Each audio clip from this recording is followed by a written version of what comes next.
Assalamu alaykum, hörmətli televizor görüşçülər. Yaxşımısınızlar? Baş ştabı Germaniyanın Münxen şəhərindəki Şərq Türkistan informasiyon mərkəzlərindən başqarılıb atqan Uyğur televiziyasına xoş gəldinizlər. Əziz dostlar, bugünkü bu xəbərlər proqramısında sizlərni Şərq Türkistan'dakı ən yeni xəbər uçurlarından xəbərdar qılmaqçımız. Sizlərə məlum bolsa kerak, Şinjan Universiteti Şərq Türkistan'dakı ən əsas nöqtəlik ali məktəblərdən biri olub, 80-ci illərdə yüz bergan kən köləmli oxucular milli hərəkətində bu universitetinin milli oxucuları başlamçılıq və yetəkçilik rol oynagan idi. 80-ci illərin oturlarından hazır qədər bu universitetin milli gurur güclük köplügən oxucularının dərs beriş səlahiyyətləri ilib taşlanğan.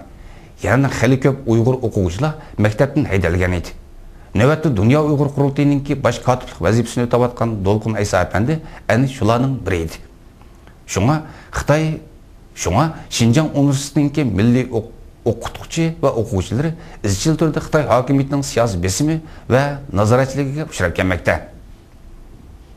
Şinjan gazetinin xabar qilishicha, 4-ayning 16 kuni Otmur rayonining raisi İsmail Tilivaldi, Otmur rayonluq partkomining ma'mur sekretari Nur Bakir boshchiligidagi bir o'mak Şinjan universitetida tekshirish ilib berib, maktab rahbarlari va o'qituvchilari bilan ko'rishgan. İsmail Tilivaldi maktab rahbarlariga qilgan so'zda, oliy maktablarda muqimlik xizmatini ching tutish lozim. Şinjan universiteti vatanning birligini qo'llash, millatlar ittifoqligini qo'llash, milliy bo'lginchilikka qarshi turish jihatlarida butun Otmur rayonimizdagi oliy maktablarga ulgu bo'lishi lozim va bu orqali maktabni partiya va hukumatimiz rozi bo'ladigan oliy maktabga aylantirib, partiyamizning 17 navbat qurultiyining g'alabalik chaqirishini kutib olish lozim deb ko'rsatgan. Hurmatli televizor ko'ruvchilar, Şərq Türkistanның neft və təbii gazı Xitayning ichki o'lkalardagi cho'ng shaharlarning jon tomiriga aylanib qoldi. Masalan, Xitoy xabar torining 4-ayning 17 kuni xabar qilishicha, Tarimdagi yangi amalli tabiiy gaz maydoni butun Xitoy bo'yicha eng cho'ng tabiiy gaz maydoni bo'lib, Şərq Türkistanning janubidagi Shinxa va Oqsu Koni shahar noyalarining o'rtasida joylashgan. Xitoy hukumatı bundan 1 yil burun yangi amalli tabiiy gaz maydoniga 1 milliard 200 million yuan mablag' solgan. Hozir bu tabiiy gaz maydonining qurilishi bitgan va 4-ayning oxirlaridan e'tiboran turbi liniyasi orqali Xitoyga tabiiy gaz oqizishga boshlaydi ekan.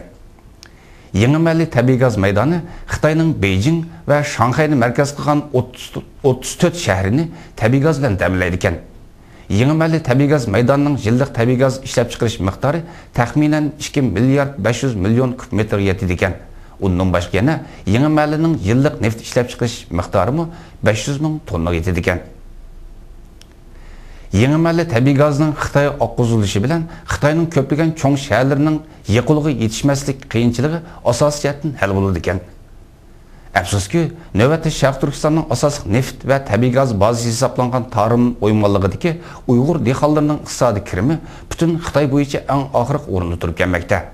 Tarim o'ymonligining hamma yerdan bulduqlab neft chiqayotgan shu kunlarda bu o'ymonliqqa joylashgan noya va yezlardagi Uyg'ur dehqonlari turkumlab boshqa yurtlarga surgun qilinmoqda. Hurmatli televizor ko'ruvchilar, navbatda Xitoy hukumati butun kuchini Şərq Türkistanning yezli qishloqlaridagi Uyg'ur yoshlarni assimilyatsiya qilish siyosiga qaratmoqda va g'oyat zo'r mablag' ajratib, janubiy rayonlardagi yezlarda Uyg'ur dehqonlari uchun maxsus Xitoycha kurslarni ta'sis qilmoqda. Tianshan Torining 4-ayning 17 kuni xabar qilishicha, Xitoy hukumatı bu yil ichida Şərq Türkistanning janubiy rayonlaridagi yezlarda Xitoycha o'rganadigan 200 kurs ta'sis qilib, bu kurslarda 10 ming dehqon yoshni tarbiyalab chiqar ekan va kurslarni bitirgan Uyg'ur yoshlari Xitoyning ichki o'lkalarga ishlamchilik va'daladi ekan. Yuqori xabarda ko'rsatilishicha, 4-ayning 12 kuni Oqsuning Uchturpan noyasida Otmur rayonluq yezi yoshlarini qo'shtilliq tarbiyalash naq maydon yig'ini chaqirilgan bo'lib, Uchturpan noyasi Şərq Türkistan bo'yicha 5-chi emgak kuchlarini Xitoyning ichki o'lkalarga va boshqa yurtlarga o'tkazishdagi nuqtliq noyalarning biri ekan. Davlat darajalik Namrat noya degan unvonga erishgan Uchturpan noyasidan 50 ming dehqon boshqa yurtlarga ishlashga va'daladi ekan. Yezlardagi Xitoycha kurslarni bitirgan 106 nafar Uyg'ur qizi oldi bilan bu yil 6-oyda Xitoyning Jiangsu va Shandong o'lkalariga yo'lga solindi ekan. Hurmatli televizor ko'ruvchilar, Xinhua Axborot Agentligining 4-oyning kuni bergan xabarda ko'rsatilishicha, Xitoy hukumatı 2010-yilgacha Sharq Turkistonning temir yo'l transport liniyasini 4000 kilometrga, yillik yo'lovchi to'shish miqdorini 14 million 500 ming kishiga va yillik mal to'shish miqdorini 72 million tonna yetkazishni planlagan. Oldimizdagi 5 yil ichida elib berilgan temir yo'l liniyasi qurilishi bo'lsa, Jinxi G'ulja Qorg'as temir yo'l liniyasi, Urumchi Jinxi temir yo'l qo'sh liniyasi, Turpan Korla qo'shimcha liniyasi, Kuytung Beytung temir yo'l liniyasi, Xitoy Qirg'iziston O'zbekiston temir yo'l liniyasi, Qashqar To'rg'at Oloydi liniyasi, Qashqar Xotan liniyasi, Joyugan Urumchi Olotov liniyasi qatorliqlarni o'z ichiga oladi ekan. Shundaqla Sharq Turkistonning shimoldagi temir yo'l liniyalari kengaytirilib qurildi ekan.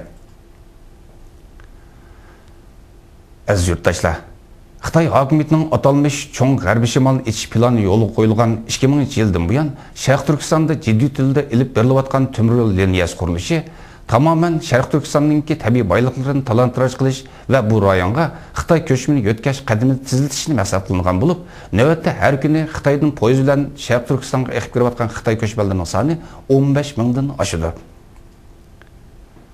Sharq Turkistonning shimoliy va janubiy rayonlariga poyezd qatnagandan buyon bu rayonlardagi Xitoy ko'chmanlarining sonida ro'shan bir ish ko'rilmoqda. Gerçi Xitoy hokimiyati temir yo'l qurilish ilib berishdagi maqsad yerli xalqning turmush saviyasini yuqori ko'tarishni iborat deb jar silib kelgan bo'lsa-mu, ammo hozirga qadar yerlikning turmush saviyasida hech bir o'zgarish bo'lgani yo'q.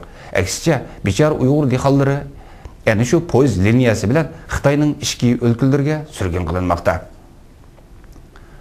Hurmatli televizor ko'ruvchilar, Tianshan To'rining 4-oyning 17 kuni xabar qilishicha, Xotan noyisi bu yilning ichida har qaysi yezi kentlarda umumyuzlik safarbarlik ilib berib, 34 ming yerlik dehqonni boshqa yurtlarga madikachilikka evatishni planlagan.